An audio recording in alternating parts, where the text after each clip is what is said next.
چې هر زلمی مو جنګ ته هڅوي نو ورته وایو چې هسې که دې کښېښو نو توره به دې زنګ وشي.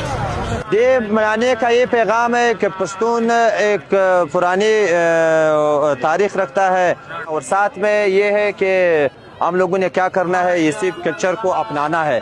जिस तरह आज जो कल्चर जो भी चल रहा है इसको फिर हम लोगों ने अपनी ज़िंदगी में आगे भी लाना है. इसका ये पैगाम इस तरह नहीं बस सिर्फ एक दिन के लिए हम लोगों ने ये किया बस यही हो गया.